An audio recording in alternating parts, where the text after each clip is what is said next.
ಶ್ರೀ ಸತ್ಯನಾರಾಯಣ ವ್ರತಕಥಾಸಾರ. ಪೂರ್ವಕಾಲದಲ್ಲಿ ನೈಮಿಕಾರಣ್ಯದಲ್ಲಿ ವಾಸಿಸುತ್ತಿದ್ದ ಶೌನಕಾದಿ ಮಹರ್ಷಿಗಳೆಲ್ಲರೂ ಸೂತ ಪುರಾಣಿಕರನ್ನು ಕುರಿತು ಇಂತೆಂದರು. ಮುನಿಶ್ರೇಷ್ಠರೇ ಕೇಳಿ, ಈ ಲೋಕದಲ್ಲಿ ನಮ್ಮ ಇಷ್ಟಾರ್ಥಗಳೆಲ್ಲ ಸಿದ್ಧಿಸಬೇಕಾದರೆ ನಾವು ಯಾವ ವ್ರತವನ್ನು ಮಾಡಬೇಕು? ಇದನ್ನು ನಮಗೆ ಸವಿಸ್ತಾರವಾಗಿ ತಿಳಿಸಬೇಕೆಂದು ಪ್ರಾರ್ಥನೆಯನ್ನು ಗೈಯುತ್ತಲಿರುವ ಶೌನಕಾದಿ ಮಹಾಮುನಿಗಳನ್ನು ಕುರಿತು ಸೂತ ಪುರಾಣಿಕರು ಹೇಳುತ್ತಿದ್ದಾರೆ. ಋಷಿವರ್ಯರೇ ಕೇಳಿ, ಪೂರ್ವಕಾಲದಲ್ಲಿ ಶ್ರೀಮನ್ನಾರಾಯಣ ಮೂರ್ತಿಯನ್ನು ವೇದರ್ಷಿಯಾದ ನಾರದರು ಪ್ರಶ್ನೆ ಮಾಡಿದಾಗ ಭಗವಂತನು ನಾರದರಿಗೆ ವಿಸ್ತರಿಸಿದ ವ್ರತವನ್ನೇ ನನ್ನನ್ನು ಕೇಳುತ್ತಲಿರುವ ನಿಮಗೆ ನಾನೂ ಕೂಡ ವಿಸ್ತರಿಸಿ ಹೇಳುತ್ತೇನೆ. ಸಾವಧಾನದಿಂದ ಆಲಿಸಿ. ಪೂರ್ವದಲ್ಲಿ ದೇವರ್ಷಿಯಾದ ನಾರದರು ಭೂಲೋಕದಲ್ಲಿ ಎಲ್ಲ ಕಡೆಯೂ ಸಂಚರಿಸುತ್ತಾ ಅಲ್ಲಲ್ಲಿ ಜನರು ತಮ್ಮ ಪೂರ್ವಾರ್ಜಿತ ಕರ್ಮದ ಫಲಗಳನ್ನು ಅನುಭವಿಸುತ್ತಾ ನಾನಾ ವಿಧವಾದ ಕಷ್ಟಗಳನ್ನು ಪಡೆದು ದುಃಖಿಸುತ್ತಾ ಇರುವುದನ್ನು ಕಂಡು ಇದರ ನಿವಾರಣೋಪಾಯವನ್ನು ಮನಸ್ಸಿನಲ್ಲಿಯೇ ಆಲೋಚಿಸುತ್ತಾ ವೈಕುಂಠಕ್ಕೆ ಬಂದರು. ಅಲ್ಲಿ ಮಹಾವಿಷ್ಣುವಾದರೂ ಶುಭ್ರ ವರ್ಣವುಳ್ಳವನಾಗಿ ದೀರ್ಘವಾದ ಬಾಹುಗಳಿಂದ ಕೂಡಿ ಶಂಕು, ಚಕ್ರು, ಗದಾ, ಪದ್ಮಾದಿಗಳಿಂದ ಅಲಂಕೃತನಾಗಿ ಇರುವಲ್ಲಿ ಆ ಕಮಲ ನಯನನ್ನು ಕಂಡು ನಾರದರು ಸ್ತೋತ್ರವನ್ನು ಮಾಡಲು ಆರಂಭಿಸಿದರು.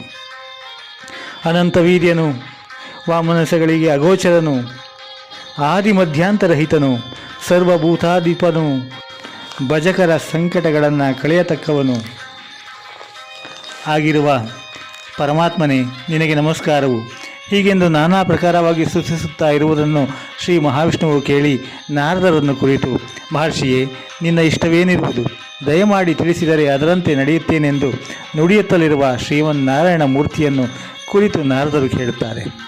ಭಕ್ತರಕ್ಷಕನಾದ ಸ್ವಾಮಿಯೇ, ಭೂಲೋಕದಲ್ಲಿರುವ ಮಾನವರೆಲ್ಲರೂ ಕೇವಲ ಪಾಪಕರ್ಮಗಳ ಫಲದಿಂದ ನಾನಾ ಯೋನಿಗಳು ಉದ್ಭವಿಸಿ ಅನೇಕ ಪಾಪಕರ್ಮಗಳಿಗೆ ಸಿಕ್ಕಿ ನರಳುತ್ತಿದ್ದಾರೆ. ಇದರ ನಿವಾರಣೋಪಾಯವನ್ನು ನಾನು ತಿಳಿಯಲು ಇಚ್ಛಿಸುತ್ತಾ ಇರುವೆನು. ದಯಮಾಡಿ ಅನುಗ್ರಹಿಸಬೇಕೆಂದು ಪ್ರಾರ್ಥನೆಯನ್ನು ಮಾಡಲಾಗಿ ಶ್ರೀಮನ್ನಾರಾಯಣ ಮೂರ್ತಿಯು ಹೇಳತೊಡಗಿದನು. ತ್ರಿಲೋಕ ಸಂಚಾರಿಯಾದ ನಾರದ ಮುನೀಂದ್ರನೇ, ನೀನು ಕೇಳಿದ ಪ್ರಶ್ನೆಯು ಮೇಲಾದದ್ದು. ನಿನಗೆ ಭೂಲೋಕದ ಜನರಲ್ಲಿರುವ ವಾತ್ಸಲ್ಯವನ್ನು ನೋಡಿ ನನಗೆ ಸಂತೋಷವಾಯಿತು. ನಿನ್ನ ಮೇಲಣ ಪ್ರೀತಿಯಿಂದ ನೀನು ಕೇಳಿದ ಪ್ರಶ್ನೆಗೆ ಉತ್ತರವನ್ನು ಹೇಳುವೆಂದು ಕೇಳು. ಹೀಗೆಂದು ಹೇಳಿ ಇಂತೆಂದನು. ನಾರದನೇ, ಸ್ವಲ್ಪವೂ ಲೋಪವಿಲ್ಲದೆ ಯಥಾವಿಧಿಯಿಂದ ಸತ್ಯನಾರಾಯಣ ವ್ರತವನ್ನು ಭೂಲೋಕದಲ್ಲಿ ಯಾರು ಮಾಡುತ್ತಾರೆಯೋ ಅವರು ಐತಿಹಾಸಿಕವಾದ ಸಕಲ ಸೌಖ್ಯಗಳನ್ನು ಪಡೆಯುವುದಲ್ಲದೆ ಪರಲೋಕದಲ್ಲಿ ಶಾಶ್ವತವಾದ ಮುಕ್ತಿಯನ್ನು ಹೊಂದುತ್ತಾರೆಂದು ನುಡಿದರು. ಈ ರೀತಿಯಾದ ಪರಮಾತ್ಮನ ವಾಕ್ಯವನ್ನು ಕೇಳಿ ನಾರದರು ಪುನಃ ಪ್ರಶ್ನೆ ಮಾಡುತ್ತಾರೆ. ದೇವೋತ್ತಮನೇ, ಈ ಸತ್ಯನಾರಾಯಣ ವ್ರತವನ್ನು ಮಾಡಿದರೆ ಯಾವ ಫಲವುಂಟು? ಇದನ್ನು ಮಾಡತಕ್ಕ ವಿಧಾನವು ಮತ್ತು ಕಾಲವು ಯಾವುದೆಂದು ಕೇಳಲು ಶ್ರೀಮನ್ನಾರಾಯಣನು ಇಂತೆಂದನು. ನಾರದನೇ ಕೇಳು, ಈ ವ್ರತಾಚರಣೆಯಿಂದ ದುಃಖಗಳೆಲ್ಲವೂ ದೂರವಾಗುತ್ತದೆ. ಧನ ಧಾನ್ಯ ಸಂಪತ್ತುಗಳು, ಪುತ್ರ ಪೌತ್ರಾಭಿವೃದ್ಧಿಯೂ ಆಗುತ್ತದೆ. ಲೋಕದಲ್ಲಿ ಯಾರಿಗೆ ಈ ವ್ರತವನ್ನು ಆಚರಿಸಬೇಕೆಂಬ ಅಪೇಕ್ಷೆಯು ಉಂಟಾಗುತ್ತದೆಯೋ ಅಂಥವರು ಶ್ರದ್ಧಾಭಕ್ತಿಯುತರಾಗಿ ಆ ದಿನ ಸಾಯಂಕಾಲ ಶ್ರೀಮನ್ನಾರಾಯಣ ಮೂರ್ತಿಯನ್ನು ಆರಾಧಿಸಬೇಕು. ಈ ವ್ರತಾಚರಣೆಯನ್ನು ಮಾಡತಕ್ಕವನು ಧರ್ಮೈಕ ದೃಷ್ಟಿಯುಳ್ಳವನಾಗಿ ಬ್ರಾಹ್ಮಣೋತ್ತಮರಿಂದಲೂ ಬಂಧುವರ್ಗದವರಿಂದಲೂ ಕೂಡಿ ಉತ್ತಮೋತ್ತಮವಾದ ಭಕ್ಷ್ಯ ಭೋಜ್ಯಗಳಿಂದಲೂ ಬಾಳೆಹಣ್ಣು, ಹಾಲು, ತುಪ್ಪ, ರವೆ, ತಂಬಿಟ್ಟು, ಸಜ್ಜಿಗೆ, ಬೆಲ್ಲ, ಸಕ್ಕರೆ ಮೊದಲಾದವುಗಳಿಂದಲೂ ನೈವೇದ್ಯವನ್ನು ಮಾಡಬೇಕು. ಅನಂತರ ಫಲತಾಂಬೂಲ ದಕ್ಷಿಣಾದಿಗಳಿಂದ ಬ್ರಾಹ್ಮಣರನ್ನು ಸತ್ಕರಿಸಿ ಸಕಲ ಬಂಧುವರ್ಗದವರಿಂದಲೂ ಇಷ್ಟ ಮಿತ್ರಾದಿಗಳಿಂದಲೂ ಕೂಡಿ ಭೋಜನವನ್ನು ಮಾಡಬೇಕು. ಈ ರೀತಿ ವ್ರತವನ್ನು ದೇವಾಲಯಗಳಲ್ಲಾಗಲಿ ನದಿ ತೀರದಲ್ಲಿಯಾಗಲಿ ಮಾಡಿ ನೃತ್ಯ ಗೀತಾದಿಗಳಿಂದ ದೇವರನ್ನು ಪೂಜಿಸಿ ಅನಂತರ ಸ್ವಸ್ಥ ಚಿತ್ತದಿಂದ ತನ್ನ ಮನೆಯನ್ನು ಸೇರಬೇಕು. ಈ ರೀತಿಯಲ್ಲಿ ವ್ರತವನ್ನು 4 ವರ್ಷಗಳು ಮಾಡಿ ಆದಿಯಲ್ಲಿ, ಮಧ್ಯದಲ್ಲಿ ಅಥವಾ ಅಂತ್ಯದಲ್ಲಿ ಉದ್ಯಾಪನೆಯನ್ನು ಮಾಡಿದರೆ ಭೂಲೋಕದ ಜನರು ಕಷ್ಟಗಳಿಂದಲೂ ಪಾಪಗಳಿಂದಲೂ ಬಿಡುಗಡೆಯನ್ನು ಹೊಂದಿ ತಮ್ಮ ಇಷ್ಟಾರ್ಥಗಳನ್ನು ಪಡೆಯುತ್ತಾರೆಂದು, ಕಲಿಯುಗದಲ್ಲಿ ಮುಕ್ತಿ ಮಾರ್ಗವು ಇದೊಂದೇ ಎಂಬುದಾಗಿಯೂ ಭಗವಂತನು ದೇವರ್ಷಿಯಾದ ನಾರದರಿಗೆ ಉಪದೇಶ ಮಾಡಿದರೆಂದು ಸೂತ ಪುರಾಣಿಕರು ಶೌನಕಾದಿ ಮಹರ್ಷಿಗಳಿಗೆ ವಿಸ್ತರಿಸಿದ ಇಲ್ಲಿಗೆ ಸ್ಕಾಂದ ಪುರಾಣೋಕ್ತವಾದ ರೇವಾಖಂಡದ ಸತ್ಯನಾರಾಯಣ ವ್ರತಕಥೆಯಲ್ಲಿ 1ನೇ ಅಧ್ಯಾಯವು ಸಮಾಪ್ತವು.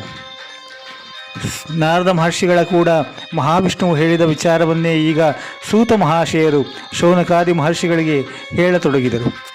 ನಾರದನೇ ಕೇಳು, ಈ ವ್ರತವನ್ನು ಯಾರು ಪೂರ್ವದಲ್ಲಿ ಆಚರಿಸಿ ಅತ್ಯುತ್ತಮವಾದ ಫಲವನ್ನು ಪಡೆದಿರುತ್ತಾರೆಯೋ ಆ ಇತಿಹಾಸವನ್ನು ನಾನು ಈಗ ಹೇಳುತ್ತೇನೆ ಕೇಳು.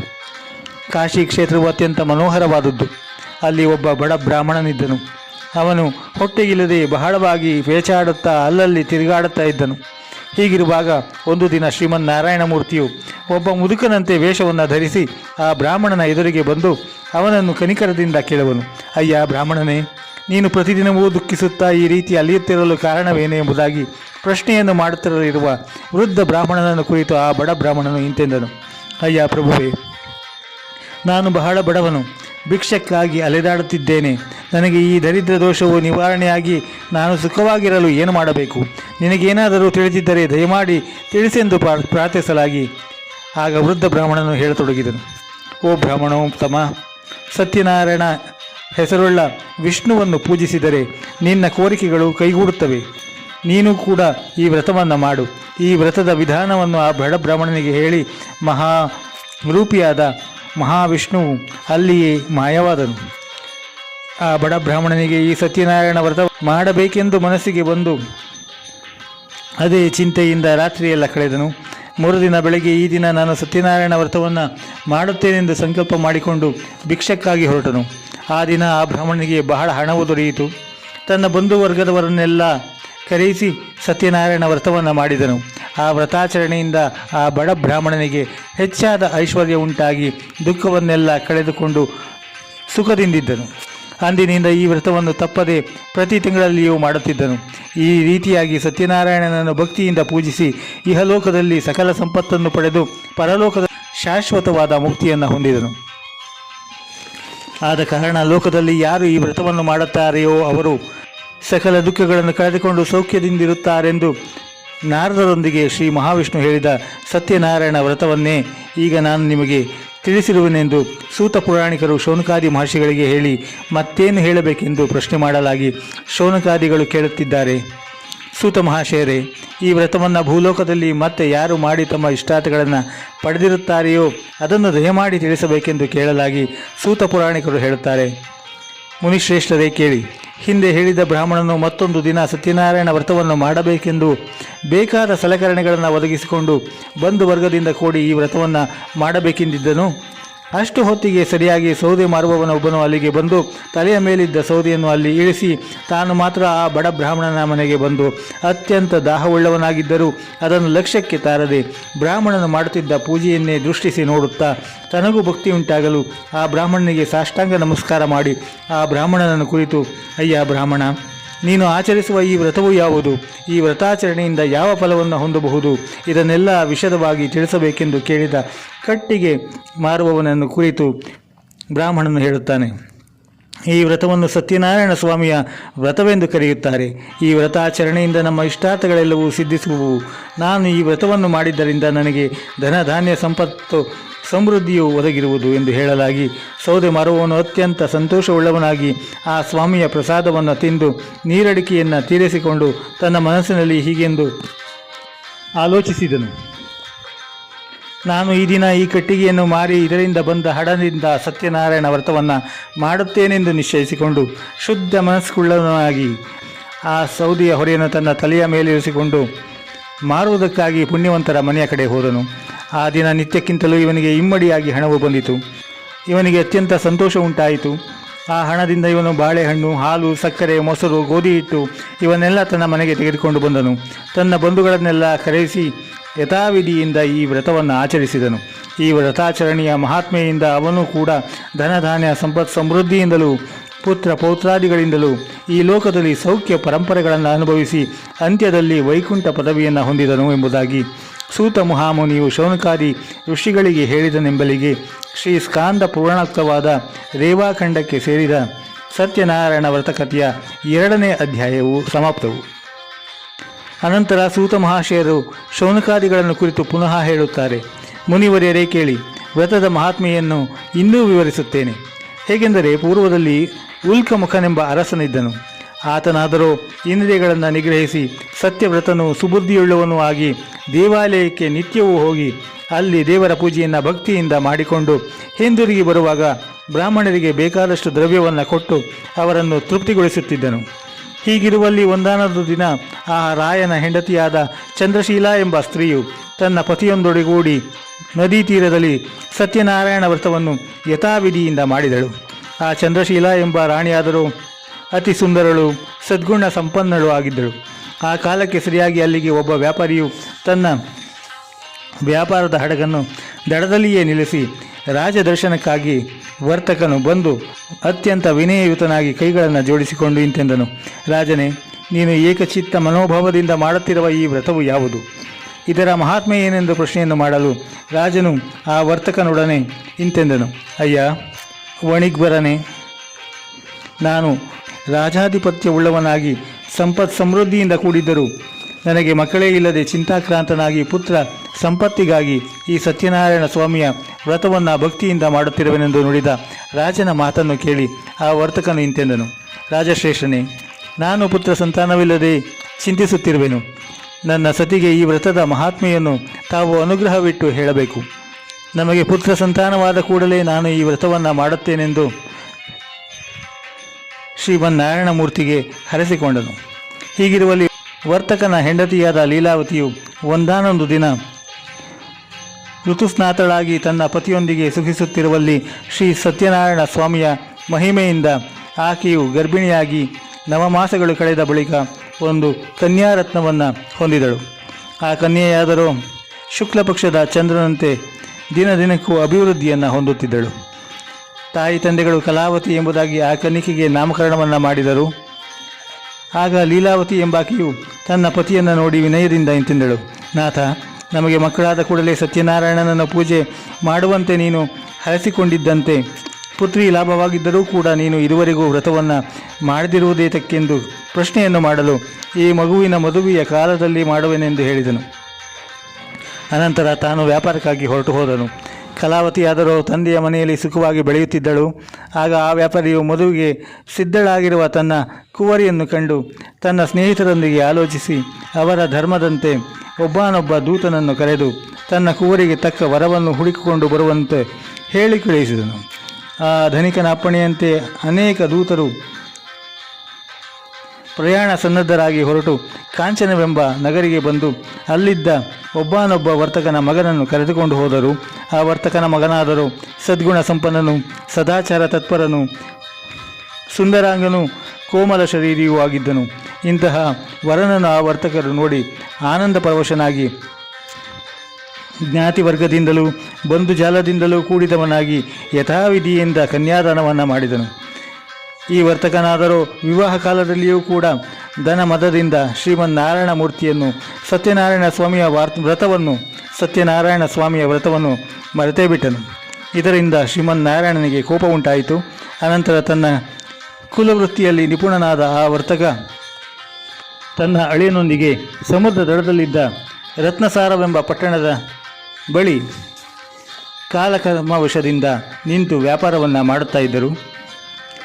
ಹೀಗಿರುವಲ್ಲಿ ಒಂದಾನೊಂದು ದಿನ ಮಾವನು ಅಳಿಯನೂ ಸಹ ಅತ್ಯಂತ ಮನೋಹರವಾಗಿರುವ ಆ ಪಟ್ಟಣದ ದೊರೆಯಾದ ಚಂದ್ರಕೇತುವಿನ ಮನೆಗೆ ಹೋಗಿ ಸೇರಿದರು. ಇಷ್ಟಾದರೂ ಆ ವರ್ತಕನಿಗೆ ಐಶ್ವರ್ಯ ಮದದಿಂದ ತನ್ನ ಪ್ರತಿಜ್ಞೆಯು ಜ್ಞಾಪಕಕ್ಕೆ ಬರಲೇ ಇಲ್ಲವು. ಇದರಿಂದ ಶ್ರೀ ಸತ್ಯನಾರಾಯಣ ಸ್ವಾಮಿಗೆ ಕೋಪ ಬಂದು ಈ ವರ್ತನೆಗೆ ಅತ್ಯಧಿಕವಾದ ದುಃಖ ಉಂಟಾಗಲೆಂದು ಶಾಪವನ್ನು ಕೊಟ್ಟನು. ಋಷಿವರ್ಯರೇ, ಮುಂದೆ ನಡೆದ ಸಮಾಚಾರವನ್ನು ವಿಸ್ತರಿಸುತ್ತೇನೆ ಕೇಳಿ. ಕೆಲವು ಮಂದಿ ಕಳ್ಳರು ಒಂದಾನೊಂದು ದಿನ ಚಂದ್ರಕೇತುವಿನ ಅರಮನೆಯಲ್ಲಿ ದ್ರವ್ಯವನ್ನು ಕದ್ದುಕೊಂಡು ಬಂದು ಈ ವರ್ತಕರು ಇಳಿದುಕೊಂಡಿದ್ದ ಸ್ಥಳವನ್ನು ಸೇರಿದರು. ರಾಜದೂತರಾದರೂ ಈ ಕಳ್ಳರನ್ನು ಅಲ್ಲಲ್ಲೇ ಹುಡುಕುತ್ತಾ ಎಲ್ಲಿಯೂ ಕಾಣದೆ ಕೊನೆಗೆ ಈ ವರ್ತಕನ ಇರುವ ಕಡೆಗೆ ಬರುತ್ತಲಿದ್ದುದನ್ನು ಈ ಕಳ್ಳರು ಕಂಡು ತಾವು ಕದ್ದಿದ್ದ ಹಣವನ್ನು ಅಲ್ಲಿಯೇ ಬಿಟ್ಟು ತಡ ಮಾಡದೆ ಓಡಿ ಹೋದರು.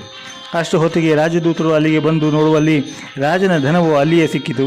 ಅವರು ಸಮೀಪದಲ್ಲಿದ್ದ ವರ್ತಕರೀರ್ವರನ್ನು ಕಂಡು ಇವರೇ ಕಳ್ಳರೆಂದು ನಿಶ್ಚಯಿಸಿಕೊಂಡು ಇವರೀರ್ವರನ್ನು ಹಗ್ಗಗಳಿಂದ ಬಿಗಿಯಾಗಿ ಕಟ್ಟಿ ರಾಜನ ಬಳಿಗೆ ಎಳೆತಂದು ಹೇಳತೊಡಗಿದರು: ರಾಜೇಂದ್ರ, ಕಳೆದು ಹೋಗಿದ್ದ ಹಣವನ್ನು ಮತ್ತು ಕಳವು ಮಾಡಿದವರನ್ನು ತಂದು ಸನ್ನಿಧಿಗೆ ಒಪ್ಪಿಸಿರುವೆಂದು ಇವರಿಗೆ ತಕ್ಕ ಶಿಕ್ಷೆಯಾಗಬೇಕೆಂದು ಹೇಳಲಾಗಿ ಆ ರಾಜನು ಇವರೀರ್ವರನ್ನು ಯಾವ ವಿಚಾರಣೆಯೂ ಇಲ್ಲದೆ ಬಂದೀಖಾನೆಯಲ್ಲಿ ಇರಿಸಿದನು.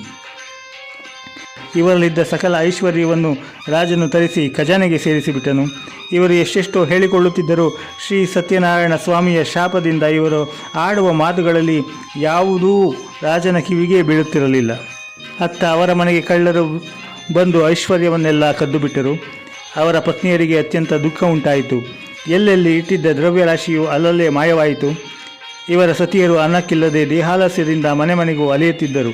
ಹೀಗಿರುವಲ್ಲಿ ಒಂದಾನೊಂದು ದಿನ ಕಲಾವತಿ ಎಂಬ ಕನ್ಯೆಯು ಹಸಿವನ್ನು ತಡೆಯಲಾರದೆ ಒಬ್ಬನೊಬ್ಬ ಬ್ರಾಹ್ಮಣನ ಮನೆಗೆ ಬಂದು ಅಲ್ಲಿ ಸತ್ಯನಾರಾಯಣ ವ್ರತವನ್ನು ಮಾಡುತ್ತಿರುವುದನ್ನು ಕಂಡು ವ್ರತವು ಮುಗಿಯುವವರೆಗೂ ಅಲ್ಲಿಯೇ ಕುಳಿತಿದ್ದು ನಾರಾಯಣ ಮೂರ್ತಿಗೆ ಹರಿಸಿಕೊಂಡು ಪ್ರಸಾದವನ್ನು ತಿಂದು ಆ ದಿನ ರಾತ್ರಿಯನ್ನು ಅಲ್ಲಿಯೇ ಕಳೆದು ತನ್ನ ಮನೆಯನ್ನು ಸೇರಿದಳು.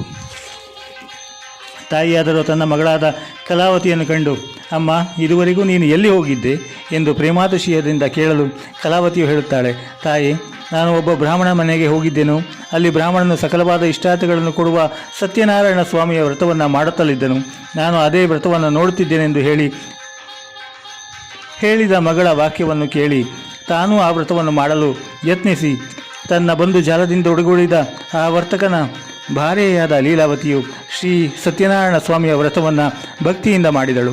ಅಳಿಯನ್ನು ಮಾಡಿದ ಅಪರಾಧವನ್ನು ಕ್ಷಮಿಸಬೇಕೆಂದು ಸತ್ಯನಾರಾಯಣ ಸ್ವಾಮಿಯನ್ನು ಅತ್ಯಂತ ವಿನಯದಿಂದ ಪ್ರಾರ್ಥಿಸಿಕೊಂಡಳು. ವ್ರತಾಚರಣೆಯಿಂದಲೂ ಲೀಲಾವತಿಯ ಪ್ರಾರ್ಥನೆಯಿಂದಲೂ ಸಂತುಷ್ಟಾಂತರಂಗನಾದ ಸ್ವಾಮಿಯು ಕೂಡಲೇ ಚಂದ್ರಕೇತುವೆಂಬ ಆ ದೇಶದ ರಾಜನ ಸ್ವಪ್ನದಲ್ಲಿ ಕಾಣಿಸಿಕೊಂಡು, ರಾಜೇಂದ್ರ, ಬೆಳಗಾಗುತ್ತಲೇ ನೀನು ನಿರ್ಬಂಧದಲ್ಲಿಟ್ಟಿರುವ ಆ ವರ್ತಕರೀರ್ವರನ್ನು ಬಂಧನದಿಂದ ಬಿಡುಗಡೆ ಮಾಡಿ ಅವರ ಧನವನ್ನೆಲ್ಲ ಹಿಂದಕ್ಕೆ ಕೊಟ್ಟುಬಿಡು. ಇಲ್ಲವಾದರೆ ನಿನ್ನ ರಾಜ್ಯವೂ ಬೊಕ್ಕಸವೂ ನಿನ್ನ ದಾರಾಪುತ್ರರು ಯಾರೂ ಉಳಿಯರೆಂದು ಹೇಳಿ ಅಂತರ್ಧಾನವನ್ನೈದಿದನು. ರಾಜನಾದರೂ ಮರುದಿನ ಸಿಂಹಪೀಠದಳು ಕುಳಿತು ಸಭಾಸದರಿಗೆಲ್ಲ ತನ್ನ ಸ್ವಪ್ನ ವೃತ್ತಾಂತವನ್ನು ವಿವರಿಸಿದನು. ತನ್ನ ದೂತರನ್ನು ಕರೆದು ಕಾರಾಗೃಹದಲ್ಲಿರುವ ಆ ವರ್ತಕರೀರ್ವರನ್ನು ಕರೆದುಕೊಂಡು ಬಂದಿರೆಂದು ಆಜ್ಞಾಪಿಸಿದನು. ಆ ಕೂಡಲೇ ರಾಜಭಟರು ಹೋಗಿ ಅವರೀರ್ವರ ಸಂಕಲೆಗಳನ್ನು ಬಿಡಿಸಿ ರಾಜನೆದುರು ನಿಲ್ಲಿಸಿದರು. ಆಗ ರಾಜನು ವರ್ತಕರೊಂದಿಗೆ ಹೇಳುತ್ತಾನೆ, ಅಯ್ಯ ವರ್ತಕರೇ, ನಿಮಗೆ ಕಾಲಕರ್ಮವಶದಿಂದ ಬಂಧನ ಪ್ರಾಪ್ತಿಯಾಯಿತು. ಅತ್ಯಂತ ದುಃಖಕ್ಕೆ ಒಳಗಾದಿರಿ. ದೈವಾನುಗ್ರಹದಿಂದ ಇಂದಿಗೆ ನಿಮ್ಮ ದುಃಖವು ದೂರವಾಯಿತು. ನೀವು ಇನ್ನು ಚಿಂತಿಸಬೇಕಾದ್ದಿಲ್ಲವೆಂದು ಸಮಾಧಾನವನ್ನು ಹೇಳಿ ಅವರಿಗೆ ಕಾರಾಗೃಹ ದೋಷ ನಿವೃತ್ತರ್ಥವಾದ ಪ್ರಾಯಶ್ಚಿತ್ತಾದಿಗಳನ್ನೆಲ್ಲ ಮಾಡಿಸಿ ವಸ್ತ್ರಾಭರಣಾದಿಗಳಿಂದ ಅಲಂಕರಿಸಿ ಅವರನ್ನು ಸಂತುಷ್ಟರಾಗುವಂತೆ ಮಾಡಿ ಅವರಿಂದ ಅಪಹರಿಸಲ್ಪಟ್ಟಿದ್ದ ಧನಕ್ಕೆ ಇಮ್ಮಡಿಯಾದ ದ್ರವ್ಯವನ್ನು ಅವರಿಗೆ ಕೊಟ್ಟು ಸಂತೋಷದಿಂದ ನಿಮ್ಮೂರಿಗೆ ಹೋಗಬಹುದೆಂದು ಹೇಳಿ ಕಳುಹಿಸಲಾಗಿ ಆ ವರ್ತಕರೀರ್ವರು ರಾಜನಿಗೆ ನಮಸ್ಕಾರವನ್ನು ಮಾಡಿ ತಮ್ಮ ಸ್ಥಳಕ್ಕೆ ಹಿಂದಿರುಗಿದರೆಂಬಲ್ಲಿಗೆ ಸೂತ ಮಹಾಶಯರು ಶೌನಕಾದಿ ಮಹರ್ಷಿಗಳಿಗೆ ಹೇಳಿದ ಶ್ರೀ ಸತ್ಯನಾರಾಯಣ ಸ್ವಾಮಿಯ ವ್ರತಕಥೆಗಳಲ್ಲಿ 3ನೇ ಅಧ್ಯಾಯವು ಸಮಾಪ್ತವು. ಸೂತ ಪುರಾಣಿಕರು ಶೌನಕಾದಿ ಮಹರ್ಷಿಗಳನ್ನು ಕುರಿತು ಮತ್ತೆ ಇಂತೆಂದರು. ಋಷಿವರ್ಯರೇ ಕೇಳಿ. ಅನಂತರ ವರ್ತಕನು ತನ್ನ ಅಳಿಯನೊಂದಿಗೆ ಮಂಗಳ ಸ್ನಾನವನ್ನು ತನ್ನ ನಿತ್ಯ ಕರ್ಮಗಳನ್ನು ಮುಗಿಸಿಕೊಂಡು ಬ್ರಾಹ್ಮಣರಿಗೆ ಹೆಚ್ಚಾದ ದಾನ ಧರ್ಮಗಳನ್ನು ಮಾಡಿ ತಮ್ಮ ಮನೆಗೆ ಹೊರಟು ಹೋದನು. ಸ್ವಲ್ಪ ದೂರ ಹೋಗುವುದರೊಳಗಾಗಿ ಶ್ರೀ ಸತ್ಯನಾರಾಯಣ ಸ್ವಾಮಿಯು ಯತಿಯ ವೇಷದಿಂದ ಅವರ ಎದುರಿಗೆ ಬಂದು, ಅಯ್ಯ ವರ್ತಕನೇ, ನಿನ್ನ ಹಡಗಿನಲ್ಲಿ ಇರುವುದೇನೆಂದು ಪ್ರಶ್ನೆ ಮಾಡಿದನು. ಐಶ್ವರ್ಯ ಮದವುಳ್ಳ ಆ ವರ್ತಕರಿರುವುದು ಸನ್ಯಾಸಿಯೇ, ನೀನು ಏತಕ್ಕೆ ಕೇಳಬೇಕು? ನಿನಗೆ ನಾವು ಹೇಳಬೇಕಾದ್ದೇನು ಎಂದು ಹೀಯಾಳಿಸುತ್ತಾ ಹಾಸ್ಯ ಮಾಡಲಾರಂಭಿಸಿದರು.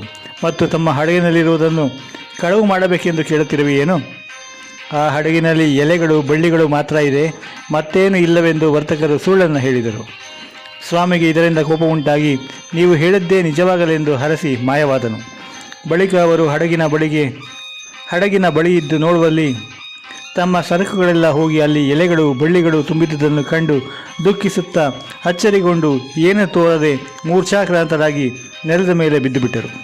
ಪುನಃ ಎಚ್ಚೆತ್ತು ದ್ರವ್ಯವನ್ನು ಕಳೆದುಕೊಂಡ ದುಃಖದಿಂದ ಗೋಡಾಡುತ್ತಿರುವ ಮಾವನನ್ನು ಅಳಿಯನ್ನು ಕಂಡು ಹೇಳುತ್ತಾನೆ, ಎಲೆ ಮಾವನೇ, ಏತಕ್ಕೆ ವ್ಯಸನ ಪಡುತ್ತೀಯೇ? ನಿನಗೆ ಸನ್ಯಾಸಿಯು ಶಾಪವನ್ನು ಕೊಟ್ಟನು. ಆದ ಕಾರಣ ನಮ್ಮ ಪದಾರ್ಥಗಳೆಲ್ಲ ಹೋಗಿ ಎಲೆ ಬಳ್ಳಿಗಳು ತುಂಬಿವೆ. ಆ ಯತಿಯನ್ನೇ ನಾವು ಪ್ರಾರ್ಥಿಸಿದರೆ ನಮ್ಮ ಐಶ್ವರ್ಯವು ನಮಗೆ ಬರುವುದು. ಹೀಗೆಂದು ನುಡಿದ ಅಳಿಯನ ಮಾತಿನಂತೆ ಆ ಯತಿಯ ಸಮೀಪವನ್ನು ಸೇರಿ ಭಯ ಭಕ್ತಿಯಿಂದಲೂ ಅತ್ಯಂತ ನಮ್ರತೆಯಿಂದಲೂ ನಮಸ್ಕಾರವನ್ನು ಮಾಡಿ ನಿಂತುಕೊಂಡರು. ಮಾವನಾದರೂ, ಋಷಿವರ್ಯ, ನಾನು ನಿನ್ನೊಡನೆ ಸುಳ್ಳು ಮಾತನಾಡಿದ ತಪ್ಪನ್ನು ನೀನು ಕ್ಷಮಿಸಿ ಕಾಪಾಡಬೇಕೆಂದು ಬಾರಿಗೂ ಪ್ರಾರ್ಥಿಸುತ್ತಾ ಬಹಳವಾಗಿ ದುಃಖಿಸುತ್ತಲಿದ್ದನು.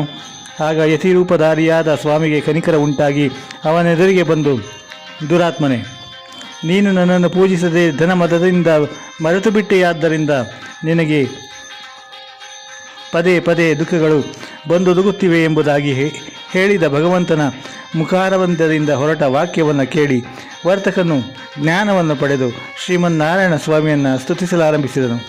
ದೇವಾದಿದೇವನೇ, ಆಪದುದ್ಧಾರಕನೇ, ಜಗದೊಡೆಯನೇ, ನಿನ್ನ ಮಾಯಾರೂಪವನ್ನು ದೇವತೆಗಳು ಕೂಡ ಕಾಣಲಾರರು. ಹೀಗಿರುವಲ್ಲಿ ದೀನನಾಗಿರುವ ನಾನು ಸಮರ್ಥನೆ. ನಿನ್ನನ್ನೇ ಮೊರೆ ಹೊಕ್ಕಿರುವ ನನ್ನನ್ನು ಕಾಪಾಡು, ನನ್ನ ತಪ್ಪುಗಳನ್ನೆಲ್ಲ ಮನ್ನಿಸೆಂದು ಬಗೆಬಗೆಯಾಗಿ ಪ್ರಾರ್ಥಿಸುತ್ತಲಿರುವ ವರ್ತಕನನ್ನು ನೋಡಿ ಸಂತುಷ್ಟ ಹೃದಯನಾದ ಶ್ರೀಮನ್ನಾರಾಯಣ ಮೂರ್ತಿಯು ಅವನಿಗೆ ಬೇಕಾದ ವರಗಳನ್ನೆಲ್ಲ ಕೊಟ್ಟು ಕಳೆದು ಹೋಗಿದ್ದ ಧನವನ್ನೆಲ್ಲ ಪುನಃ ಬಂದೊದಗುವಂತೆ ಅನುಗ್ರಹಿಸಿದನು. ಆ ಬಳಿಕ ತಾನು ಮಾಯವಾದನು. ಅನಂತರ ವರ್ತಕನು ನಾವೆಯನ್ನೇರಿ ನೋಡುವಲ್ಲಿ ಎಲೆ ಬಳಿಗಳೇನೂ ಇಲ್ಲದೆ ತನ್ನ ದ್ರವ್ಯವೆಲ್ಲ ಮೊದಲಿನಂತೆ ಇದ್ದುದನ್ನು ಕಂಡು ಇದು ಶ್ರೀ ಸತ್ಯನಾರಾಯಣ ಸ್ವಾಮಿಯ ಮಹಾತ್ಮೆಯಿಂದಲೇ ಆಗಿರುತ್ತೆಂದು ನಿಷ್ಕರ್ಷಿಸಿಕೊಂಡು ತನ್ನ ಬಂಧು ಮಿತ್ರಾದಿಗಳೊಡನೆ ಕೂಡಿದವನಾಗಿ ವಿಧಿವಿಧಾನದಿಂದ ಸ್ವಾಮಿಯನ್ನು ಆರಾಧಿಸಿದನು. ಇವನ ವಿಷಯದಲ್ಲಿ ಶ್ರೀ ಸತ್ಯನಾರಾಯಣ ಸ್ವಾಮಿಯು ಸಂಪೂರ್ಣ ಅನುಗ್ರಹವನ್ನು ಮಾಡಿದ್ದರಿಂದ ಸಕಲ ಸಾಮಗ್ರಿಗಳೊಂದಿಗೆ ತಾನಿದ್ದ ದೇಶಕ್ಕೆ ಹಿಂತಿರುಗಿ ಬಂದು ಅಳಿಯನನ್ನು ಕುರಿತು ಇದೇ ನಮ್ಮ ದೇಶವು, ಇದಕ್ಕೆ ರತ್ನಪುರಿ ಎಂದು ಹೆಸರು ಎಂದು ತಿಳಿಸಿ ತಾವು ಬಂದಿರುವ ಸುದ್ದಿಯನ್ನು ತಮ್ಮ ದೂತನ ಮೂಲಕ ಮನೆಗೆ ಹೇಳಿ ಕಳಿಸಿದನು. ಆ ದೂತನಾದರೂ ಪುರವನ್ನು ಪ್ರವೇಶಿಸಿ ವರ್ತಕನ ಹೆಂಡತಿಯನ್ನು ನೋಡಿ ಕೈಗಳನ್ನು ಜೋಡಿಸಿಕೊಂಡು, "ಎಲ್ಲೋ ಅಮ್ಮ, ನಿಮ್ಮ ಪತಿಯು ನಿಮ್ಮ ಅಳಿಯನು ಅನೇಕ ಬಂಧುವರ್ಗದೊಡನೆ ಊರ ಹೊರಗಡೆ ಬಂದು ಇಳಿದುಕೊಂಡಿರುತ್ತಾನೆಂದು ನುಡಿದ ದೂತನ ವಾಕ್ಯವನ್ನು ವರ್ತಕನ ಸತಿಯು ಕೇಳಿ ಅತ್ಯಧಿಕವಾದ ಸಂತೋಷದಿಂದ ಶ್ರೀ ಸತ್ಯನಾರಾಯಣ ಸ್ವಾಮಿಯನ್ನು ಪೂಜಿಸಿ ಈ ಸುದ್ದಿಯನ್ನೆಲ್ಲ ತನ್ನ ಮಗಳಿಗೂ ತಿಳಿಸಿದಳು. ತನ್ನ ಪತಿಯನ್ನು ನೋಡಬೇಕೆಂಬ ಆತುರದಿಂದ ಕಲಾವತಿಯು ತನ್ನ ಪೂಜೆಗಳನ್ನೆಲ್ಲ ಮುಗಿಸಿಕೊಂಡು ಪ್ರಸಾದವನ್ನು ಭಕ್ಷಿಸದೆ ಹಾಗೆಯೇ ಪತಿ ದರ್ಶನಾಕಾಂಕ್ಷಿಯಾಗಿ ತಾಯಿಯೊಂದಿಗೆ ಹೊರಟು ಹೋದಳು. ಇದರಿಂದ ಸತ್ಯನಾರಾಯಣ ಸ್ವಾಮಿಗೆ ಅತ್ಯಂತ ಕೋಪ ಉಂಟಾಯಿತು. ಘನಯುಕ್ತನಾಗಿದ್ದ ಅವಳ ಪತಿಯು ನೀರಿನಲ್ಲಿ ಮುಳುಗಿ ಹೋಗುವಂತೆ ಮಾಡಿಬಿಟ್ಟನು. ಬಳಿಕ ಪತಿಯನ್ನು ಕಳೆದುಕೊಂಡಿರುವ ಆ ಕಲಾವತಿಯ ದುಃಖಕ್ಕೆ ಪಾರವೇ ಇಲ್ಲವು. ಮೈ ಮೇಲೆ ಎಚ್ಚರಿಕೆ ಇಲ್ಲದೆ ಮೂರ್ಛಾಕ್ರಾಂತಳಾಗಿ ನೆಲದ ಮೇಲೆ ಬಿದ್ದು ಬಿಟ್ಟಳು. ಪರಿಪರಿ ದುಃಖಿಸುತ್ತಿರುವ ಕುವರಿಯಾದ ಕಲಾವತಿಯನ್ನು ಕಂಡು ಆ ವರ್ತಕನು ಭಯಪ್ರಾಂತ ಹೃದಯನಾಗಿರುವಲ್ಲಿ ಲೀಲಾವತಿ ಎಂಬ ವರ್ತಕನ ಸತಿಯು ಪತಿಯನ್ನು ಕುರಿತು ಹೇಳುತ್ತಾಳೆ, "ನಾಥನೇ, ನಮ್ಮ ಅಳಿಯನು ಈಗ ತಾನೇ ಹಡಗಿನಲ್ಲಿ ಸುಖವಾಗಿದ್ದನು. ಅಕಸ್ಮಾತಾಗಿ ಸತ್ತಿರುವುದಕ್ಕೂ ಹಡಗು ಮುಳುಗಿರುವುದಕ್ಕೂ ಸತ್ಯನಾರಾಯಣ ಸ್ವಾಮಿಯ ಮಾಯೆಯೇ ಕಾರಣವಾಗಿರಬೇಕು ಎಂದು ನಾನು ನಂಬುತ್ತೇನೆ. ಹಾಗಿಲ್ಲದಿದ್ದರೆ ಹಠಾತ್ತಾಗಿ ಇಂತಹ ಅನಾಹುತವು ಎಂದಿಗೂ ಉಂಟಾಗಲಾರದು. ಈ ಆಲೋಚನೆಯು ನಿಜವೋ ಅಥವಾ ನಾನೇ ಮಾಯಾಪಾಶಕ್ಕೆ ಸಿಲುಕಿ ಮುರುಳಾಗಿರುತ್ತೇನೆಯೋ ಯಾವುದು ನನಗೆ ತೋರದು. ಆದರೂ ನಾನು ಈಗ ಚಿತ್ತೈಕಾಗ್ರತೆಯಿಂದ ಶ್ರೀ ಸತ್ಯನಾರಾಯಣ ಸ್ವಾಮಿಯ ಪೂಜೆಯನ್ನು ಮಾಡುತ್ತೇನೆ. ಇದಲ್ಲದೆ ನನ್ನ ಅಳಿಯನ್ನು ಬದುಕಲು ಬೇರೆ ಉಪಾಯವೂ ಇಲ್ಲವೆಂದು ನಿಶ್ಚಯಿಸಿಕೊಂಡು ಭಯಭಕ್ತಿಯುತಳಾಗಿ ಶ್ರೀ ಸತ್ಯನಾರಾಯಣ ಸ್ವಾಮಿಯನ್ನು ಪೂಜಿಸಿದಳು. ಈ ವರ್ತಕನ ಪೂಜೆಯಿಂದ ಸತ್ಯನಾರಾಯಣ ಸ್ವಾಮಿಯು ಸಂತುಷ್ಟನಾದನು. ಆ ಬಳಿಕ ದೀನಬಂಧುವಾದ ಶ್ರೀಮನ್ನಾರಾಯಣ ಮೂರ್ತಿಯ ಕರುಣಾ ಕಟಾಕ್ಷವು ಆ ವರ್ತಕನ ಮೇಲೆ ಬಿದ್ದು ಆಕಾಶವಾಣಿಯಾಯಿತು. ಹೇಗೆಂದರೆ, ನಿಮ್ಮ ಅಳಿಯನಾದರೋ ಈಗ ಅದೃಶ್ಯನಾಗಿರುವನು. ನಿನ್ನ ಮಗಳಾದ ಕಲಾವತಿಯು ನನ್ನ ಪ್ರಸಾದವನ್ನು ತಿರಸ್ಕರಿಸಿದ್ದರಿಂದ ಅವಳ ಪತಿಯು ಅದೃಶ್ಯನಾಗಿರುವಂತೆ ನಾನೇ ಮಾಡಿದ್ದೇನೆ. ಈಗಲಾದರೂ ನನ್ನ ಪ್ರಸಾದವನ್ನು ಸ್ವಲ್ಪವಾದರೂ ಭಕ್ಷಿಸಿ ಬಂದಲ್ಲಿ ಅವಳ ಇಷ್ಟಾರ್ಥವನ್ನು ನೆರವೇರಿಸುತ್ತೇನೆ ಹೀಗೆಂದು ಹೇಳಿದ ಶ್ರೀ ಸತ್ಯನಾರಾಯಣ ಸ್ವಾಮಿಯ ವಾಕ್ಯವನ್ನು ಕಲಾವತಿಯು ಕೇಳಿ ಅಲ್ಲಿಂದ ತಡಮಾಡದೆ ಹೊರಟು ಸತ್ಯನಾರಾಯಣ ಸ್ವಾಮಿಯ ಪ್ರಸಾದವನ್ನು ಭಕ್ಷಿಸಿ ಪೂರ್ವದಲ್ಲಿದ್ದ ಸ್ಥಳಕ್ಕೆ ಬಂದು ನೋಡುವಲ್ಲಿ ಅಲ್ಲಿ ತನ್ನ ಪತಿಯು ಇರುವುದನ್ನು ಕಂಡಳು. ಅಲ್ಲಿದ್ದವರೆಲ್ಲೂ ಈ ಆಶ್ಚರ್ಯವನ್ನು ನೋಡಿದರು. ಆ ಬಳಿಕ ಕಲಾವತಿಗೆ ಬಹಳ ಆನಂದ ಉಂಟಾಗಿ ತನ್ನ ತಂದೆಯನ್ನು ಕುರಿತು ಇಂತೆಂದಳು, "ತಂದೆಯೇ, ಮನೆಗೆ ಹೋಗೋಣ ಬನ್ನಿರಿ, ಸಾವಕಾಶವೇತಕ್ಕೆ" ಎಂದು ನುಡಿದ ಮಗಳ ಮಾತನ್ನು ಕೇಳಿ ಆ ವರ್ತಕನಿಗೆ ಅತ್ಯಂತ ಸಂತೋಷ ಉಂಟಾಯಿತು. ಆ ಬಳಿಕ ಆ ವರ್ತಕನು ಯಥಾವಿಧಿಯಿಂದ ಶ್ರೀ ಸತ್ಯನಾರಾಯಣ ಸ್ವಾಮಿಯ ಪೂಜೆಯನ್ನು ಮಾಡಿದನು. ಬಂಧು ವರ್ಗದವರೆಲ್ಲ ಇವರನ್ನು ಕೊಂಡಾಡಿದರು. ಅನಂತರ ಸುಖದಿಂದ ತನ್ನ ಮನೆಯನ್ನು ಸೇರಿದನು. ಅಂದಿನಿಂದಲೂ ಈ ವರ್ತಕನು ಪ್ರತಿಯೊಂದು ತಿಂಗಳ ಪೂರ್ಣಿಮಾ, ಸಂಕ್ರಾಂತಿ ಪರ್ವಕಾಲಗಳಲ್ಲಿ ಶ್ರೀ ಸತ್ಯನಾರಾಯಣ ಸ್ವಾಮಿಯ ಪೂಜೆಯನ್ನು ಮಾಡುತ್ತಿದ್ದನು. ಈ ರೀತಿ ಯಥಾವಿಧಿಯಿಂದ ಪೂಜೆಯನ್ನು ಮಾಡಿ ಇಹದಲ್ಲಿ ಸುಖ ಪರಂಪರೆಯನ್ನು ಅನುಭವಿಸಿ ಕೊನೆಗಾಲದಲ್ಲಿ ಸತ್ಯಲೋಕವನ್ನು ಸೇರಿದನು. ಹೀಗೆಂದು ಸೂತ ಮಹಾಶಯರು ಶೌನಕಾದಿ ಮುನೀಂದ್ರರಿಗೆ ನಿರೂಪಿಸಿದರೆಂಬ ಸ್ಕಾಂದ ಪುರಾಣೋಕ್ತವಾದ ರೇವಾಖಂಡದಲ್ಲಿನ ಶ್ರೀ ಸತ್ಯನಾರಾಯಣ ವ್ರತಕಥೆಯ 4ನೇ ಅಧ್ಯಾಯವು ಸಂಪೂರ್ಣ. ಪುನಃ ಸೂತ ಮಹಾಶಯರು ಶೌನಕಾದಿ ಮಹರ್ಷಿಗಳನ್ನು ಕುರಿತು ಇಂತೆಂದರು, "ಶೌನಕಾದಿಗಳೇ ಕೇಳಿ. ಪೂರ್ವಕಾಲದಲ್ಲಿ ನಡೆದ ಮತ್ತೊಂದು ಇತಿಹಾಸವನ್ನು ನಾನು ನಿಮಗೆ ವಿವರಿಸುತ್ತೇನೆ. ಹಿಂದೆ ಅಂಗಧ್ವಜನೆಂಬ ರಾಜನು ಪ್ರಜಾಪರಿಪಾಲನೆಯನ್ನು ಅತ್ಯಂತ ಪ್ರೇಮದಿಂದ ಮಾಡುತ್ತಿದ್ದನು. ಆ ಅರಸು ಸತ್ಯನಾರಾಯಣ ವ್ರತವನ್ನು ಬಿಟ್ಟಿದ್ದರಿಂದ ಬಹಳ ಕಷ್ಟಕ್ಕೆ ಗುರಿಯಾದನು. ಋಷಿವರ್ಯರೇ, ಈಗ ಅದರ ವಿಚಾರವನ್ನೇ ನಿಮಗೆ ವಿವರಿಸುತ್ತೇನೆ. ಹಿಂದೆ ಅಂಗಧ್ವಜವೆಂಬ ಆ ರಾಜೇಂದ್ರನು ಒಂದಾನೊಂದು ದಿನ ಕಾಡಿಗೆ ಹೋಗಿ ಹುಲಿ, ಕರಡಿ, ಸಿಂಹ ಮೊದಲಾದ ಅನೇಕ ದುಷ್ಟ ಮೃಗಗಳನ್ನು ಬೇಟೆಯಾಡಿ ಅತಿಯಾದ ಆಯಾಸದಿಂದ ಪಟ್ಟಣದ ಬಳಿ ಇರುವ ಒಂದಾನೊಂದು ಆಲದ ಮರದ ಬುಡದಲ್ಲಿ ನಿಂತನು. ಆಗ ಆಲದ ಮರದಡಿಯಲ್ಲಿ ಅನೇಕ ಮಂದಿ ದನ ಕಾಯುವವರು ಸಂತುಷ್ಟಾಂತರಂಗರಾಗಿ ಸತ್ಯನಾರಾಯಣ ವ್ರತವನ್ನು ಆಚರಿಸುತ್ತಿದ್ದರು. ರಾಜನು ಇದನ್ನು ನೋಡಿದರೂ ಕೂಡ ಲಕ್ಷ್ಯವೇ ಇಲ್ಲದೆ ಆ ಸತ್ಯನಾರಾಯಣ ಸ್ವಾಮಿಗೆ ನಮಸ್ಕಾರವನ್ನು ಸಹ ಮಾಡದೆ ಗರ್ವದಿಂದ ಇರುತ್ತಿದ್ದನು. ಅಲ್ಲಿದ್ದ ಗೋಪಾಲಕರಾದರೋ ಪೂಜೆಯಾದ ನಂತರ ಪ್ರಸಾದವನ್ನು ರಾಜನ ಮುಂದಿರಿಸಿ ತಾವು ತಮ್ಮ ತಮ್ಮ ಮನೆಗಳಿಗೆ ತೆರಳಿದರು ಮತ್ತು ಮೃಷ್ಟಾನ್ನ ಭೋಜನವನ್ನು ಮಾಡಿ ಅಲ್ಲೇ ಇರುತ್ತಿದ್ದರು. ಆ ಬಳಿಕ ರಾಜನು ಪ್ರಸಾದ ಪರಿತ್ಯಾಗ ಮಾಡಿದ ಕಾರಣ ಅತ್ಯಧಿಕವಾದ ದುಃಖಕ್ಕೆ ಗುರಿಯಾದನು. ಅವನು ಬಂಧುಗಳನ್ನು, 100 ಜನ ಮಕ್ಕಳನ್ನು, ಧನಧಾನ್ಯಾದಿಗಳನ್ನು ಕೂಡ ಕಳೆದುಕೊಂಡು ದರಿದ್ರನಾದನು. ಆಗ ಆ ರಾಜನು ಈ ರೀತಿಯಲ್ಲಿ ಯೋಚನೆ ಮಾಡುತ್ತಾನೆ: ಇದೆಲ್ಲವೂ ಸತ್ಯನಾರಾಯಣ ಸ್ವಾಮಿಯ ಪೂಜೆಯನ್ನು ಬಿಟ್ಟಿದ್ದರಿಂದ ಉಂಟಾಗಿರತಕ್ಕ ಫಲವು. ಅವರು ಪೂಜೆ ಮಾಡಿದ ಸ್ಥಳಕ್ಕೆ ನಾನು ಈಗ ಹೋಗುತ್ತೇನೆ ಎಂದು ಆ ಗೋಪಾಲಕರಿದ್ದ ಕಡೆಗೆ ಹೋಗಿ ಸೇರಿದನು. ಅಲ್ಲಿ ಆ ಅರಸು ಗೋಪಾಲಕರೊಂದಿಗೆ ಶ್ರದ್ಧಾಭಕ್ತಿಯುತನಾಗಿ ವಿದ್ಯುಕ್ತನಾಗಿ ಸತ್ಯನಾರಾಯಣ ವ್ರತವನ್ನು ನೆರವೇರಿಸಿದನು.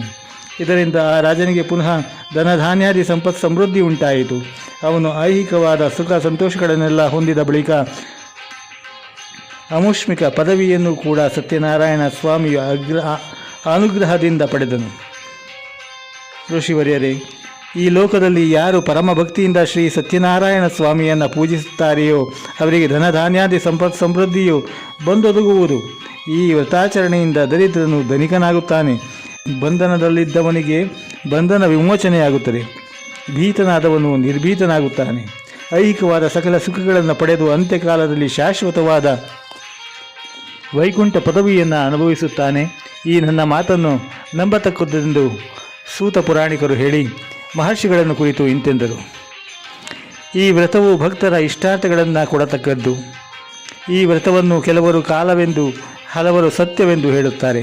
ಮತ್ತೆ ಕೆಲವರು ಈಶ್ವರನೆಂಬುದಾಗಿಯೂ ಕರೆಯುವುದುಂಟು. ಕೆಲವರು ಸತ್ಯನಾರಾಯಣನೆಂದು ಹೇಳುವರು. ಸ್ವಾಮಿಯಾದರೋ ಭಕ್ತರ ಭಾವನೆಯಂತೆ ಇರತಕ್ಕವನು. ಸನಾತನನಾದ ಶ್ರೀಮನ್ನಾರಾಯಣನು ಭಕ್ತರ ಬಂಧನಗಳನ್ನು ಬಿಡಿಸಿ ಸಂಸಾರಾರ್ಣವದಿಂದ ದಾಟಿಸಿ ಸರ್ವೋತ್ತಮನೆನಿಸಿಕೊಂಡಿರುವನು. ಈ ರೀತಿಯಲ್ಲಿ ಆದ್ಯಂತರಹಿತನು ಪುರಾಣ ಪುರುಷನೂ ಆದ ಶ್ರೀಮನ್ನಾರಾಯಣ ಮೂರ್ತಿಯು ಭಕ್ತರ ಇಷ್ಟಾರ್ಥಗಳನ್ನು ಈಡೇರಿಸುವಲ್ಲಿ ಬದ್ಧಾಧರನಾಗಿರುವನೆಂದು, ಈ ವ್ರತಾಚರಣೆಯು ಇಹಲೋಕದಲ್ಲಿ ಸರ್ವಶ್ರೇಷ್ಠವೆಂದು, ಈ ವ್ರತ ಮಾಡಿ ಕಥೆಯನ್ನು ದಿನಂಪ್ರತಿ ಯಾರು ಓದುತ್ತಾರೆಯೋ, ಯಾರು ಪುರಾಣವನ್ನು ಹೇಳುವರೋ ಅವರೆಲ್ಲ ಸತ್ಯನಾರಾಯಣ ಸ್ವಾಮಿಯ ಕರುಣಾಕಟಾಕ್ಷಕ್ಕೆ ಪಾತ್ರರಾಗುತ್ತಾ ತಮ್ಮ ಕಷ್ಟಗಳನ್ನೆಲ್ಲ ಪರಿಹರಿಸಿಕೊಂಡು ಸುಖದಿಂದಿರುತ್ತಾರೆಂಬುದಲ್ಲಿಗೆ ಶೌನಕಾದಿಗಳಿಗೆ ಸೂತ ಪುರಾಣಿಕರಿಂದ ನಿರೂಪಿಸಲ್ಪಟ್ಟ ರೇಖಾಖಂಡದ 5ನೇ ಅಧ್ಯಾಯವು ಸಮಾಪ್ತವು. ಅಥ ಶ್ರೀ ಸತ್ಯನಾರಾಯಣೋಷ್ಟೋತ್ತರ ಶತಮಾವಳಿ. ಓಂ ಶ್ರೀ ಸತ್ಯದೇವಾಯ ನಮಃ. ಓಂ ಶ್ರೀ ಸತ್ಯಾತ್ಮನೇ ನಮಃ. ಓಂ ಸತ್ಯಭೂತಾಯ ನಮಃ. ಓಂ ಶ್ರೀ ಸತ್ಯಪುರುಷಾಯ ನಮಃ. ಓಂ ಸತ್ಯನಾಥಾಯ ನಮಃ. ಓಂ ಸತ್ಯಸಾಕ್ಷಿಣೇ ನಮಃ. ಓಂ ಸತ್ಯಭೋಗಾಯ ನಮಃ. ಓಂ ಸತ್ಯಜ್ಞಾನಾಯ ನಮಃ. ಓಂ ಸತ್ಯಜ್ಞಾನಪ್ರಿಯಾಯ ನಮಃ. ಓಂ ಸತ್ಯನಿಧಯೇ ನಮಃ. ಓಂ ಸತ್ಯಸಂಭವಾಯ ನಮಃ. ಓಂ ಸತ್ಯಪ್ರಭವೇ ನಮಃ. ಓಂ ಸತ್ಯೇಶ್ವರಾಯ ನಮಃ. ಓಂ ಸತ್ಯಕರ್ಮಿಣೇ ನಮಃ. ಓಂ ಸತ್ಯಾಪವಿತ್ರಾಯ ನಮಃ. ಓಂ ಸತ್ಯಮಂಗಳಾಯ ನಮಃ. ಓಂ ಸತ್ಯಗರ್ಭಾಯ ನಮಃ. ಓಂ ಸತ್ಯಪ್ರಜಾಪತಿಯೇ ನಮಃ. ಓಂ ಸತ್ಯವಿಕ್ರಮಾಯ ನಮಃ. ಓಂ ಸತ್ಯಸಿದ್ಧಾಯ ನಮಃ. ಓಂ ಸತ್ಯಾಚ್ಯುತಾಯ ನಮಃ. ಓಂ ಸತ್ಯವೀರಾಯ ನಮಃ. ಓಂ ಸತ್ಯಬೋಧಾಯ ನಮಃ. ಓಂ ಸತ್ಯಧರ್ಮಾಯ ನಮಃ. ಓಂ ಸತ್ಯಾಗ್ರಜಾಯ ನಮಃ. ಓಂ ಸತ್ಯಸಂತುಷ್ಟಾಯ ನಮಃ. ಓಂ ಸತ್ಯವರಹಾಯ ನಮಃ. ಓಂ ಸತ್ಯಪರಾಯಣಾಯ ನಮಃ. ಓಂ ಸತ್ಯಪೂರ್ಣಾಯ ನಮಃ. ಓಂ ಸತ್ಯೌಷಧಾಯ ನಮಃ. ಓಂ ಸತ್ಯಶಾಶ್ವತಾಯ ನಮಃ. ಓಂ ಸತ್ಯಪ್ರವರ್ಧನಾಯ ನಮಃ. ಓಂ ಸತ್ಯವಿಭವೇ ನಮಃ. ಓಂ ಸತ್ಯಜ್ಯೇಷ್ಠಾಯ ನಮಃ. ಓಂ ಸತ್ಯಶ್ರೇಷ್ಠಾಯ ನಮಃ. ಓಂ ಸತ್ಯವಿಕ್ರಮಣೇ ನಮಃ. ಓಂ ಸತ್ಯಧನ್ವಿನೇ ನಮಃ. ಓಂ ಸತ್ಯಮೇಧಾಯ ನಮಃ. ಓಂ ಸತ್ಯಾಧೀಶಾಯ ನಮಃ. ಓಂ ಸತ್ಯಕೃತವೇ ನಮಃ. ಓಂ ಸತ್ಯಕಾಲಾಯ ನಮಃ. ಓಂ ಸತ್ಯವತ್ಸಲಾಯ ನಮಃ. ಓಂ ಸತ್ಯವಸವೇ ನಮಃ. ಓಂ ಸತ್ಯಮೋಘಾಯ ನಮಃ. ಓಂ ಸತ್ಯರುದ್ರಾಯ ನಮಃ. ಓಂ ಸತ್ಯಬ್ರಹ್ಮಣೇ ನಮಃ. ಓಂ ಸತ್ಯಾಮೃತಾಯ ನಮಃ. ಓಂ ಸತ್ಯವೇದಾಂಗಾಯ ನಮಃ. ಓಂ ಸತ್ಯಚತುರಾತ್ಮನೇ ನಮಃ. ಓಂ ಸತ್ಯಲೋಕೆ ನಮಃ. ಓಂ ಸತ್ಯಶುಚಿಯೇ ನಮಃ. ಓಂ ಸತ್ಯಾರ್ಚಿತಾಯ ನಮಃ.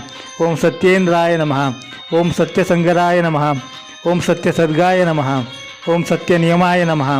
ಓಂ ಸತ್ಯವೇದಾಯ ನಮಃ. ಓಂ ಸತ್ಯವೇದ್ಯಾಯ ನಮಃ. ಓಂ ಸತ್ಯಪೀಯೂಷಾಯ ನಮಃ. ಓಂ ಸತ್ಯಮಾಯಾಯ ನಮಃ. ಓಂ ಸತ್ಯಮಹಿಮಾಯ ನಮಃ. ಓಂ ಸತ್ಯಸುರಾನಂದಾಯ ನಮಃ. ಓಂ ಸತ್ಯಸಾಗರಾಯ ನಮಃ. ಓಂ ಸತ್ಯತಪಸೇ ನಮಃ. ಓಂ ಸತ್ಯಸಿಂಹಾಸನಾಯ ನಮಃ. ಓಂ ಸತ್ಯಮೃಗಾಯ ನಮಃ. ಓಂ ಸತ್ಯಲೋಕಪಾಲಕಾಯ ನಮಃ. ಓಂ ಸತ್ಯಸ್ಥಿರಾಯ ನಮಃ. ಓಂ ಸತ್ಯೌಷಧಾಯ ನಮಃ. ಓಂ ಸತ್ಯದಿಗ್ಪಾಲಕಾಯ ನಮಃ. ಓಂ ಸತ್ಯಧನುರ್ಧರಾಯ ನಮಃ. ಓಂ ಸತ್ಯಂಬುಜಾಯ ನಮಃ. ಓಂ ಸತ್ಯವಾಕ್ಯಾಯ ನಮಃ. ಓಂ ಸತ್ಯಗುರುವೇ ನಮಃ. ಓಂ ಸತ್ಯನ್ಯಾಯಾಯ ನಮಃ. ಓಂ ಸತ್ಯಸಾಕ್ಷಿಣೇ ನಮಃ. ಓಂ ಸತ್ಯಸಂವೃತಾಯ ನಮಃ. ಓಂ ಸತ್ಯಸಂಪ್ರದಾಯಾಯ ನಮಃ. ಓಂ ಸತ್ಯವಹಯೇ ನಮಃ. ಓಂ ಸತ್ಯವಹ್ನಯೇ ನಮಃ. ಓಂ ಸತ್ಯವಾಯವೇ ನಮಃ. ಓಂ ಸತ್ಯಶಿಖರಾಯ ನಮಃ. ಓಂ ಸತ್ಯಾನಂದಾಯ ನಮಃ. ಓಂ ಸತ್ಯಾಧಿರಾಜಾಯ ನಮಃ. ಓಂ ಸತ್ಯಶ್ರೀಪಾದಾಯ ನಮಃ. ಓಂ ಸತ್ಯಗುಹ್ಯಾಯ ನಮಃ. ಓಂ ಸತ್ಯೋದರಾಯ ನಮಃ. ಓಂ ಸತ್ಯಹೃದಯಾಯ ನಮಃ. ಓಂ ಸತ್ಯಕಮಲಾಯ ನಮಃ. ಓಂ ಸತ್ಯನಾಥಾಯ ನಮಃ. ಓಂ ಸತ್ಯನಾಳಾಯ ನಮಃ. ಓಂ ಸತ್ಯಹಸ್ತಾಯ ನಮಃ. ಓಂ ಸತ್ಯಬಾಹವೇ ನಮಃ. ಓಂ ಸತ್ಯಮುಖಾಯ ನಮಃ. ಓಂ ಸತ್ಯಜಿಹ್ವಾಯ ನಮಃ. ಓಂ ಸತ್ಯದಂಷ್ಟ್ರಾಯ ನಮಃ. ಓಂ ಸತ್ಯನಾಸಿಕಾಯ ನಮಃ. ಓಂ ಸತ್ಯಶ್ರೋತಾಯ ನಮಃ. ಓಂ ಸತ್ಯಚಕ್ಷುಷೇ ನಮಃ. ಓಂ ಸತ್ಯಶಿರಸೇ ನಮಃ. ಓಂ ಸತ್ಯಮುಕುಟಾಯ ನಮಃ. ಓಂ ಸತ್ಯಾಭರಣಾಯ ನಮಃ. ಓಂ ಸತ್ಯಾಯುಧಾಯ ನಮಃ. ಓಂ ಸತ್ಯಶ್ರೀವಲ್ಲಭಾಯ ನಮಃ. ಓಂ ಸತ್ಯಗುಪ್ತಾಯ ನಮಃ. ಓಂ ಸತ್ಯಪುಷ್ಕರಾಯ ನಮಃ. ಓಂ ಸತ್ಯದೃಢಾಯ ನಮಃ. ಓಂ ಸತ್ಯಭಾಮಾರತಾಯ ನಮಃ. ಓಂ ಸತ್ಯಗ್ರಹರೂಪಿಣೇ ನಮಃ. ಓಂ ಸತ್ಯಪಹರಣಾಯುಧಾಯ ನಮಃ. ಓಂ ಶ್ರೀ ಸತ್ಯನಾರಾಯಣ ದೇವತಾಭ್ಯೋ ನಮಃ ಇತಿ ಶ್ರೀ ಸತ್ಯನಾರಾಯಣ ಸ್ತೋತ್ರ ಶತನಾಮ ಪೂಜಾಂ ಸಮರ್ಪಯಾಮಿ.